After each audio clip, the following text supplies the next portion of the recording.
Hello to the chicos and the chicas. Today we are back to the most awesome attacking games, and today I am presenting you the very awesome Tisdall Lee game, which is going to feature a very important line in the Sicilian.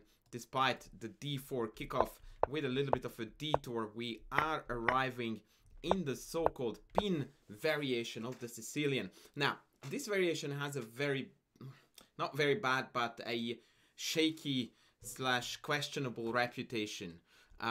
Probably bad is a bit too harsh, but long story short, it's not a very popular line, and the reason for that is because it's bordering on the losing on very high level chess. That being said, White needs to know a lot of tricky ideas and concepts in order to actually comfortably convert this opening into a win, and for that reason it's still popular on club level by Black, and it's also quite commonplace by White that White players avoid it. Now, this game is one of the very reasons why this game and this line is not playable. And if I had to give a piece of advice to anyone to how to learn the pin variation with White, my first piece of advice would be memorize Tisdall Lee, and you will be 50% good to go, because this is what happens here. After e5, there are two lines, knight e4 and knight d5. Knight d5 is playable, and there you need to learn a little bit of theory based on bishop d2 followed by queen g4. And there is knight e4, which is outright losing on a higher level chess, I must add. But even on club level, you will see that you would love to have these positions with White, provided that you remember Tisdall against Lee. This is what the legendary grandmaster Jonathan Tisdall did. Queen g4, knight takes c3, and this is where things become quite sharp. So we need to be very alert, and we need to calculate very accurately. Queen f8.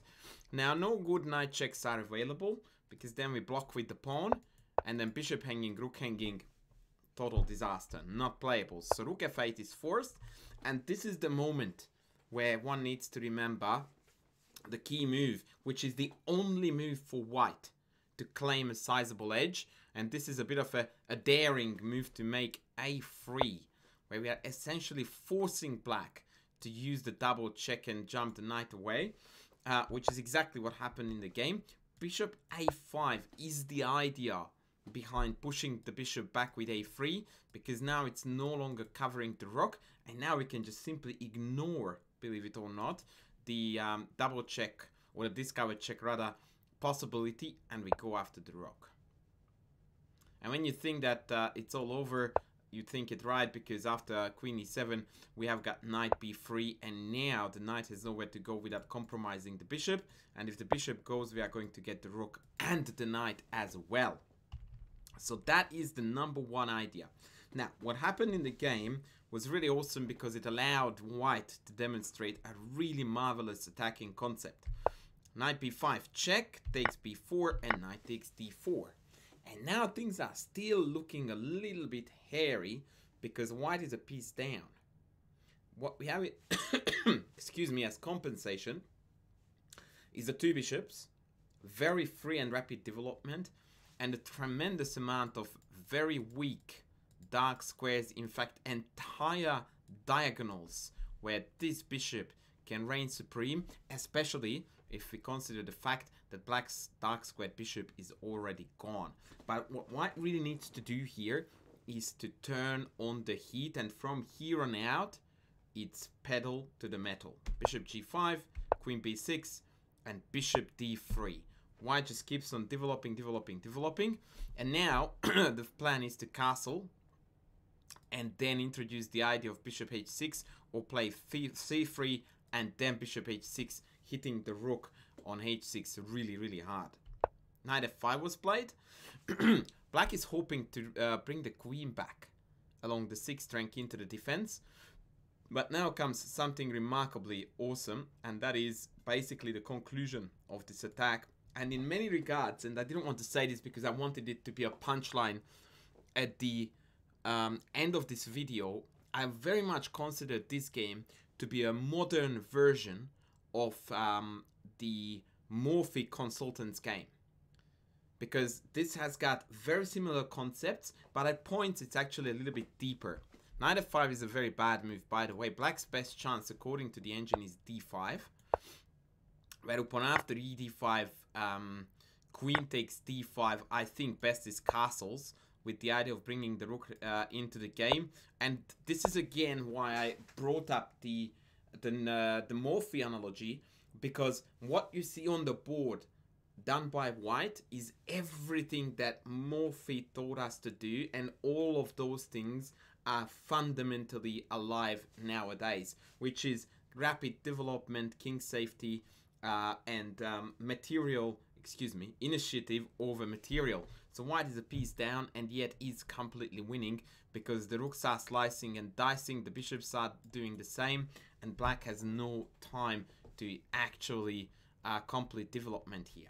Now, one reason why this game, by the way, and the whole entire concept that Tisdall plays here is amazing, because nowadays, if you play the first 6 moves by black in the pin variation and then chuck on Stockfish, it's going to show you all of this. And you can just memorize it like this. But back in the day when this was played, 1981, there was 0 outside assistance, so all this had to be worked out by the players before they actually rocked up to a game to play it. And I'm nearly certain, but I will try to investigate this, that part of it Tisdall already had down before he played the game, and only a small part of it was improvisation. Now let's see the fantastic finish after the mistake knight f5. Bishop takes, pawn takes, castles, queen g6, and now it really does look like we are in trouble, because the queen trade is seemingly inevitable, and then we are a piece down. But what we need to notice here is my favorite theme in chess, and that is that we have got a remarkable backrank fest against an almost fully mobilized white army.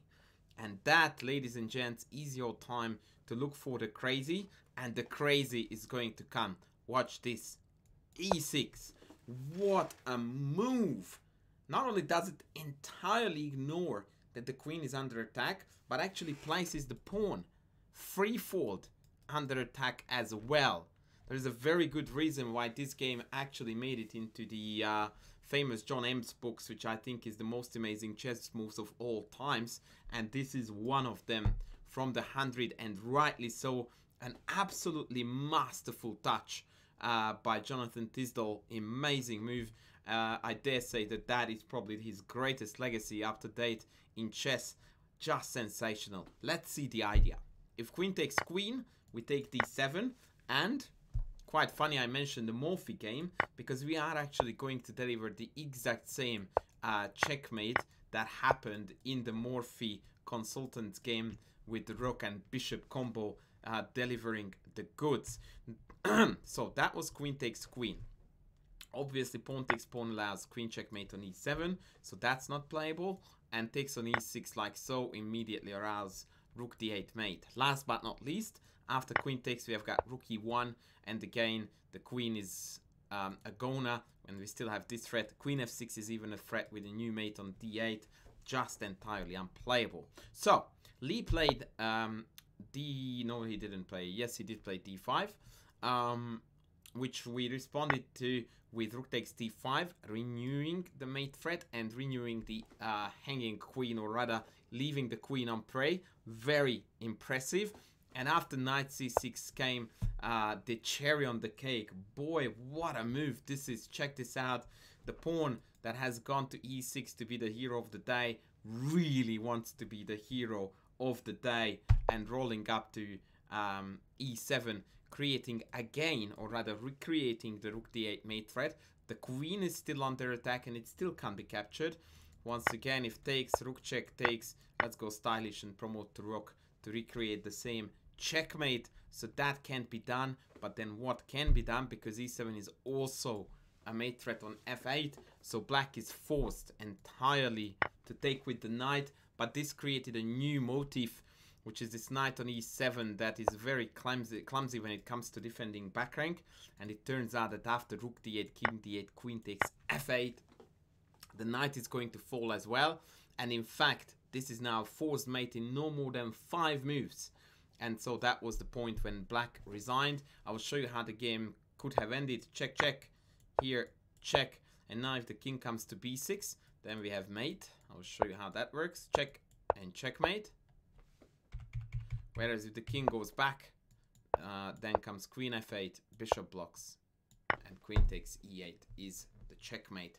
So that was the super famous and super fun Tisdall Lee game. And once again, I would like to put the very famous position on the board so that we can admire this sensational e6 move that blasts both of the central files open against the black king, and the black king indeed remains utterly defenseless against the raging white pieces. And although black tried his very best to stay in the game, all it was good for was for a fantastic finish by Grandmaster Jonathan Tisdall. That, ladies and gentlemen, is going to wrap up this game, which in my opinion definitely does belong to the best attacking chess games ever.